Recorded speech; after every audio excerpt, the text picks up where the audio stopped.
Bonjour à toutes et à tous et bienvenue à une conférence organisée conjointement par le CCIMEP et le EHEDG.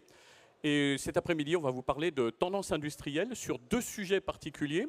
Le premier sur la conception hygiénique, je reviendrai dessus tout à l'heure.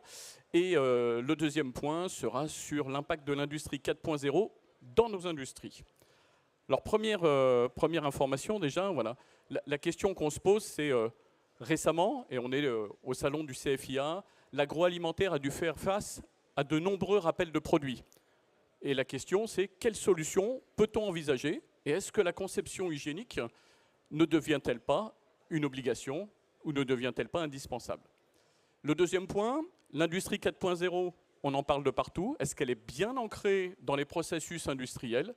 On parle de productivité, on parle de maintenance et de changement de format. On va vous montrer ça avec des industriels du métier que je vais vous présenter dès maintenant. Alors, mon nom déjà, moi je m'appelle Christophe Moulin, je suis président du CCIMEP et je suis également président de Markem Images pour la France. Vont nous accompagner cet après-midi Erwan Billet, qui est le président de l'EHEDG, mais qui est aussi directeur de France. Merci Erwan. Et aussi directeur de IDIAC. Juste après, nous aurons Michael Muller, qui est le directeur général de Alpma France, pardon. Grégoire Duvaux, directeur général de IMAIL APAC. Pierre, qui est au milieu. Pierre Terville, directeur commercial de Cama France. Pour commencer, quelques mots du CCIMEP. Alors le CCIMEP, c'est un syndicat professionnel. On est le syndicat des entreprises de commerce international, de matériel d'emballage et de production. Et on est affilié à un groupe, à une fédération qui s'appelle la FICIM, qui gère une douzaine de syndicats professionnels, plutôt dans les métiers orientés mécanique électronique. C'est un syndicat créé il y a plus de 20 ans. On représente aujourd'hui 42 entreprises qui elles-mêmes représentent 170 marques internationales en France. La plupart, vous pouvez les retrouver exposant sur ce salon. Chiffre d'affaires complet des adhérents du CCIMEP, on parle d'un peu plus de 650 millions de chiffre d'affaires et plus de 2000 salariés en France. Donc un acteur représentatif du monde de l'emballage, du process industriel, du marquage-codage, entre autres dans le monde de l'agroalimentaire. Quelques informations rapides. Là, vous voyez l'ensemble des partenaires de toutes les marques, les 42 entreprises du CCIMEP. Je ne vais pas vous les décrire une par une. L'idée étant plutôt de vous expliquer ce que nous faisons, ce que nous représentons. Nous sommes des fournisseurs d'équipements et de toute la ligne de production. Donc vous retrouverez nos fabricants dans tout ce qui est matériel de process, dans la fabrication du produit, les machines bien sûr d'emballage et de conditionnement, tout ce qui concerne les équipements d'impression, de traçabilité, de marquage, d'étiquetage, et ensuite, une fois que tous ces produits sont fabriqués, conditionnés, marqués, des produits de contrôle, des équipements de contrôle pour tout ce qui est pesage, détection de métaux, etc. Voilà globalement ce que nos entreprises font au sein du CCIMEP. Et les marchés sur lesquels on s'adresse, ce sont les grands marchés de la consommation. Et bien sûr, cet après-midi, on sera plus concentré sur le marché de l'agroalimentaire. Sachez que nos entreprises interviennent également dans le monde de la pharma, de la cosmétique ou tous les produits non alimentaires de grande consommation. Le premier sujet, et je vais laisser rapidement la parole à Erwan. Donc, je voulais annoncer en début de séance, l'agroalimentaire a fait face à de nombreux rappels de produits. On peut se poser quel type de solution on doit envisager pour regarder ce sujet de très près.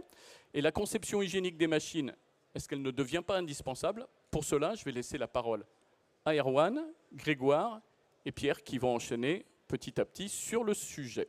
Erwan, c'est à vous. Alors, bonjour à tous déjà.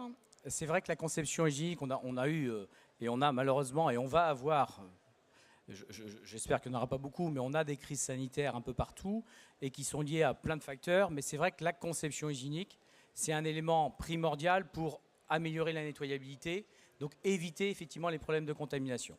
Donc c'est un élément très important.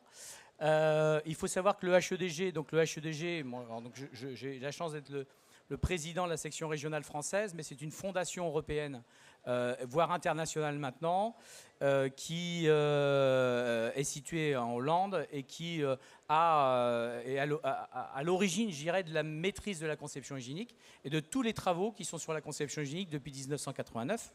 Et c'est vrai que le HEDG regroupe en fait des sections sur l'ensemble du monde. Hein. Vous avez 40 pays qui sont dans le HEDG. Et le but, c'est de mettre en place des groupes de travail pour améliorer la conception hygiénique dans l'industrie agroalimentaire. Et c'est vraiment la base je dirais, de la législation aussi sur la conception hygiénique. Merci Erwan pour ça. Est-ce qu'on peut avoir une définition de qu'est-ce que la conception hygiénique ? Ah, c'est compliqué. La conception hygiénique, c'est très très vaste en fait. La conception hygiénique, ça touche avant l'outil de process, ça va toucher l'extérieur d'un bâtiment. C'est-à-dire qu'on démarre de l'extérieur d'un bâtiment, du bâtiment lui-même parce qu'il faut qu'il soit complètement étanche à l'air et à l'eau, et faire en sorte aussi de mettre ce qu'on appelle des boîtes dans des boîtes. Et donc ça veut dire qu'à chaque étape, on va pouvoir maîtriser la conception, soit des sols, soit des murs, soit des plafonds. Et puis après, l'outil, hein, l'outil de process, les machines, eh bien, on va travailler sur la rugosité, sur la problématique de rétention. Alors on le voit, hein, vous avez des images juste après qui vont vous montrer effectivement des éléments de conception hygiénique. Alors ici, par exemple, vous avez des problématiques de géométrie, c'est-à-dire que la géométrie va permettre d'éviter les zones de rétention. On va travailler aussi sur les problématiques de contact métal-métal. On va travailler sur des pieds qui vont être en conception hygiénique. Un des éléments importants, c'est que le HEDG a des centres certificateurs et qui permettent de certifier aussi certaines parties de matériel en conception hygiénique. Et donc, ça facilite aussi la problématique de nettoyabilité. D'accord ? Et donc, en fait, la conception hygiénique, ça va toucher à tout, y compris les matériaux, y compris les sols, y compris les machines, y compris les flux d'air, y compris les évacuations au sol.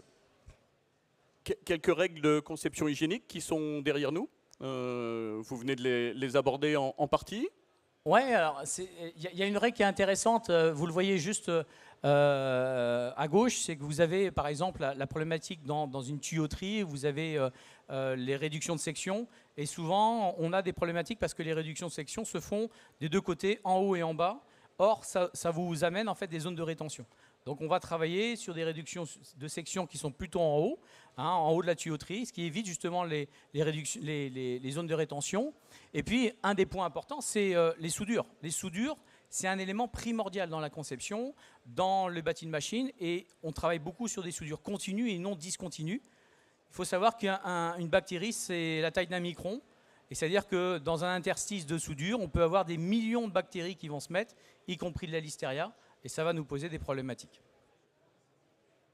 Alors, en plus, on a eu la chance ce matin, on a remis le prix de la conception hygiénique avec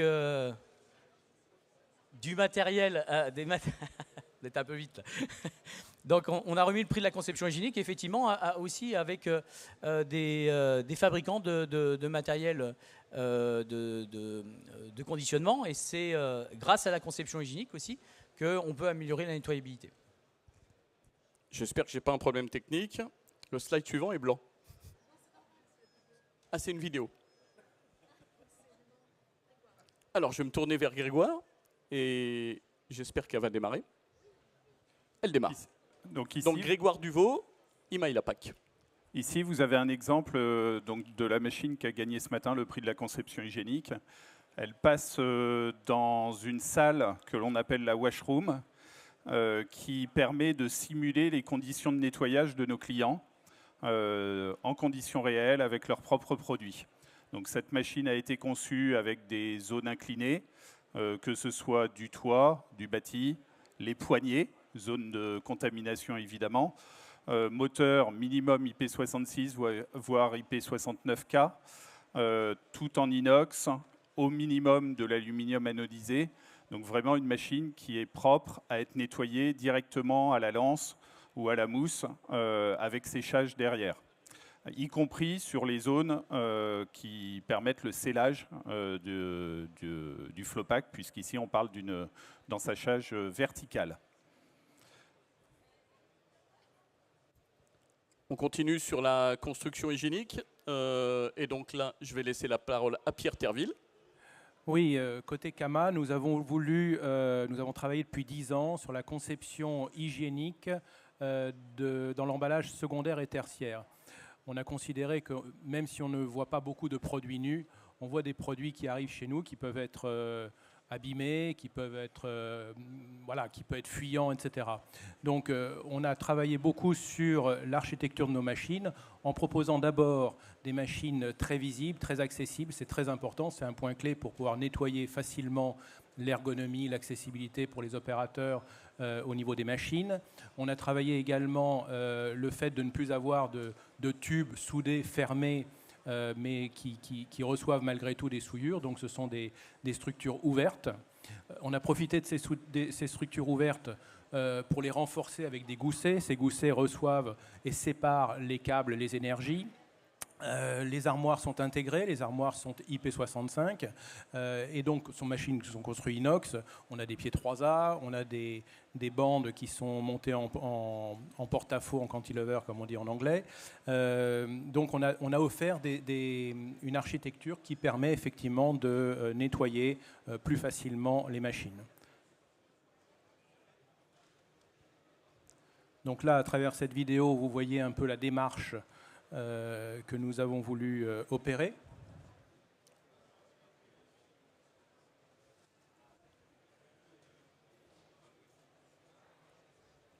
Donc BTG, c'est Breakthrough Génération, donc c'est l'innovation.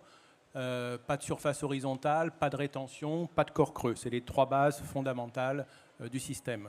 Donc les parties horizontales sont inclinées. Les fixations ne sont plus par des systèmes de boulons et autres ou soudés, mais par des pincements.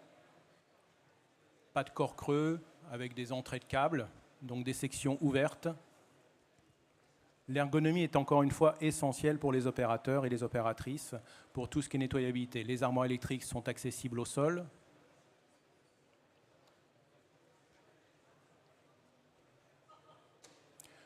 On a fait très attention, bien entendu, à la notion de sécurité. Donc les châssis sont bien entendu, hormis les systèmes d'anti-enfermement, on va ajuster nos châssis par rapport à la cinématique embarquée. Et on a aussi construit des solutions qui sont modulaires, en fonction des solutions proposées et en fonction de l'architecture du bâtiment.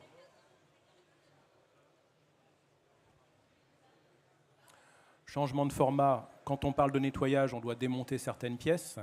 Donc on fait le nécessaire pour faire des fixations rapides, sans outils bien évidemment, avec des systèmes de détrompeurs, avec des reconnaissances physiques rapportées sur le HMI.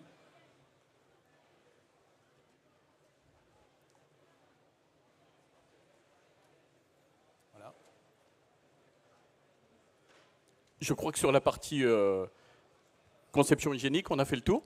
Je voulais vous remercier, Erwan, Grégoire et Pierre, pour cette première partie. Et quand on voit les solutions mises en œuvre, une transition assez facile, c'est de parler de Industrie 4.0, qui sont d'ailleurs de toute façon des éléments qui participent à la conception hygiénique. Et pour ce faire et démarrer sur la conception et pour l'Industrie 4.0, je vais laisser la parole à Michael Muller. Pierre et Grégoire reviendront nous commenter leurs propositions par rapport à l'Industrie 4.0 et quelques exemples. Et ce que je te propose, Michael, c'est de démarrer par la définition d'Industrie 4.0.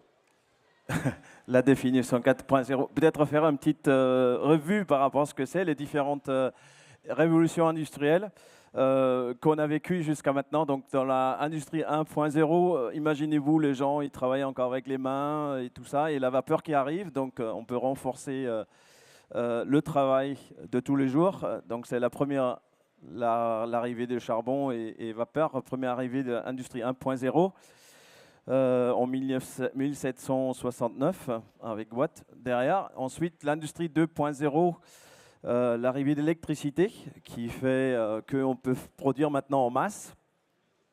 On fait des lignes de premières lignes de fabrication dans l'automobile et arrive l'automatisation dans les années 1970 avec l'automatisation, l'Industrie 3.0 qui permet d'automatiser des lignes de fabrication et de d'assemblage. Et on peut parler de hub technologique. Pardon? On peut parler de hub technologique. Oui, de hub technologique. Et dans l'industrie 4.0, donc on fait après travailler ensemble l'interconnexion des lignes complètes du robotique jusqu'à système informatique avancé pour travailler plus intelligemment et avec des lots individualisés et faire des échanges entre machines et récolter des datas pour faire l'intelligence artificielle pour renforcer le travail des chaînes, par exemple. Okay. Des outils opérationnels 4.0, on peut en démontrer. On parle de réalité augmentée. Et là, je vais laisser la parole de nouveau à Pierre. Oui, ce qu'on a voulu proposer en termes d'outils 4.0, ce sont vraiment des outils disponibles et opératifs pour les changements de format, la maintenance, l'assistance, mais également la gestion de la consommation. Donc on est capable d'offrir des outils, on va peut-être lancer la vidéo qui suit derrière. Une démonstration ici, il y a 2 vidéos qui vont se suivre. Une qui est vraiment une vidéo terrain pour une ligne de ramassage de sticks. Donc on travaille avec des outils tels que la réalité augmentée pour donner l'accès à travers une tablette ici. On va scanner le QR code de la machine et on va avoir en réalité virtuelle, en l'occurrence, la machine. À partir de là, vous pouvez configurer comme vous le souhaitez. On va voir des opérations de changement de format, par exemple. On va avoir des outils de formation pour les opérateurs. On va avoir des guidages de maintenance, c'est-à-dire qu'au lieu de démonter des pièces, on va virtuellement accéder à ce qu'on ne voit pas dans la machine pour prédiagnostiquer des interventions.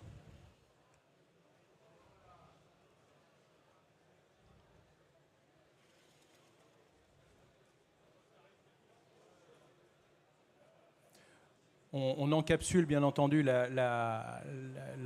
les documentations. Donc vous accédez directement aux documentations de la machine pour travailler sur les pièces de format ou les pièces d'usure. Et c'est des outils qui sont à la fois très performants, agréables à travailler et qui mettent aussi en valeur le travail des opérateurs. Merci pour cet exemple. Pierre, on peut aussi parler d'exemples dans le domaine de la maintenance? Oui, alors je pense qu'il y a une autre vidéo qui peut être lancée et qui regroupe ici. Elle va partir, je pense. Voilà. Ici, c'est une démonstration d'assistance mixte à distance, en utilisant à nouveau les outils 4.0. Donc ici, le technicien est sur site. Il met des lunettes à vision entre guillemets augmentée. Il est connecté à distance avec notre site industriel, en l'occurrence qui est basé en Italie. Et ils vont pouvoir communiquer. Donc l'ingénieur italien guide l'opérateur de maintenance, il va le guider dans l'aide au diagnostic. Et donc pouvoir lui dire, tiens, déconnecte ici, vérifie ce câblage.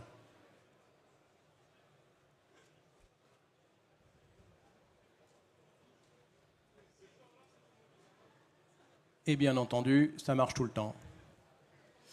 C'est intéressant de voir ça, c'est des choses qui existent dans toutes nos entreprises de plus en plus. Et là, c'est pas du virtuel. C'est pas du virtuel, ça doit marcher, Pierre. Et c'est des choses très fort, il y a 3 carbones. Voilà. C'est des choses qui existent dans toutes nos entreprises et qui nous permettent effectivement des gains de productivité, notamment pour, bien sûr, les industriels et entre autres industriels de l'agroalimentaire. La suite, je pense qu'elle va se passer avec Grégoire. Et on va parler d'amélioration de la productivité en continu. Ah non, c'est Michael, pardon. C'est moi à nouveau. Donc, l'amélioration de la productivité en continu, imaginez-vous une chaîne de fabrication de fromage qui sort 250 000 camemberts la journée. Jusqu'à hier, le fromager, il conduisait la machine, on avait affiné l'automatisme, tout ce qui allait pour bien programmer, mais on sortait quand même à chaque fois des courbes où il y avait des produits qui étaient hors cible derrière. Parce que le processus de fabrication de fromage, le résultat, on voit 24 heures plus tard. Donc, par rapport à l'action de l'homme, on voit seulement 24 heures plus tard ce qu'il a produit. Donc, on a récolté des données de fabrication et aujourd'hui, on accompagne le fromager en lui donnant des consignes par rapport à ce qui va arriver, par rapport des constellations qu'on a déjà eues, par rapport à l'algorithme derrière.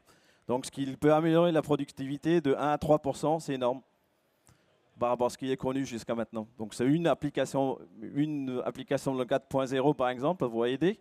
On a d'autres derrière pour le nettoyage CIP, NEP.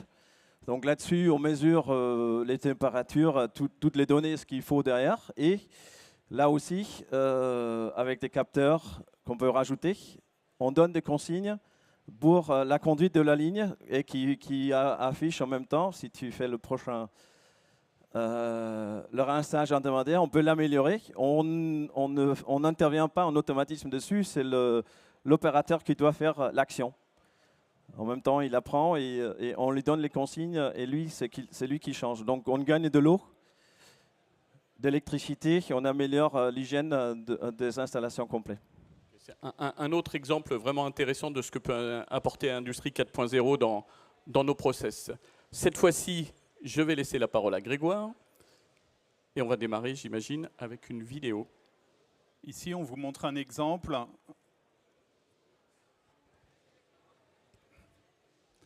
de ce que l'on appelle, nous, la control room. Qu'est-ce que c'est la control room?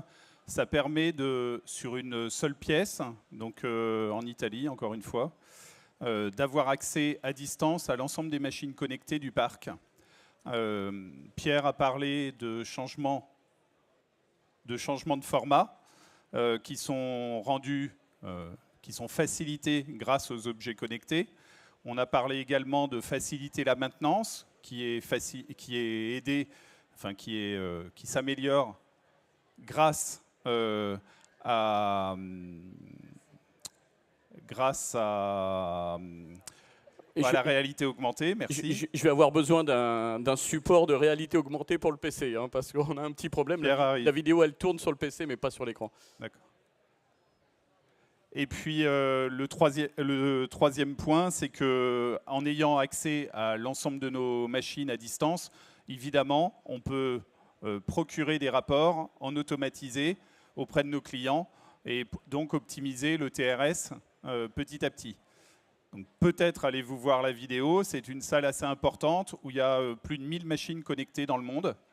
Où vous avez des experts qui sont connectés 7 jours sur 7, 24/24 pour tous les clients qui demandent ce type de service et qui nous permet d'envoyer à nos clients des rapports automatisés, d'envoyer aux responsables maintenance ou aux responsables de production des alertes sur leur téléphone, sur ce qui se passe sur la ligne, 24/24, 7 jours sur 7 s'ils le souhaitent, et de pousser l'industrie 4.0 à son paroxysme. On te promet, Grégoire, on essaye. Mais si ça ne marche pas, vous êtes le bienvenu au 10 pour qu'on puisse en parler.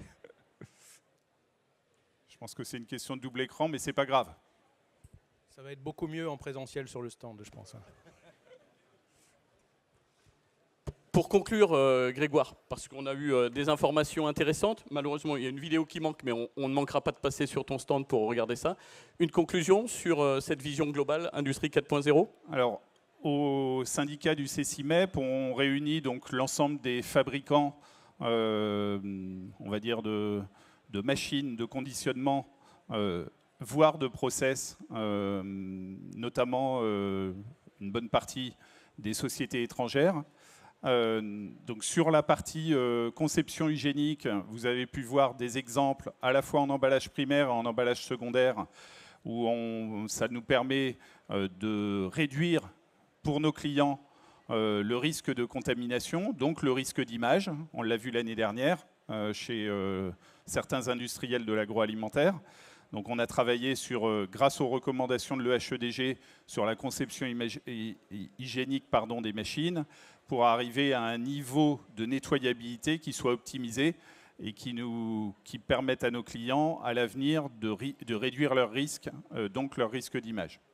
Sur l'industrie 4.0, on a vu des exemples à la fois à travers les objets connectés pour le changement de format. On a vu des exemples sur la maintenance facilitée, notamment grâce à la réalité augmentée. Avec la vidéo, on utilise la tablette pour savoir comment faire sa maintenance.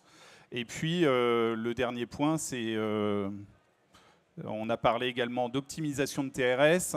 On a parlé également d'optimisation des nettoyages, pour faire le lien avec la conception hygiénique des machines.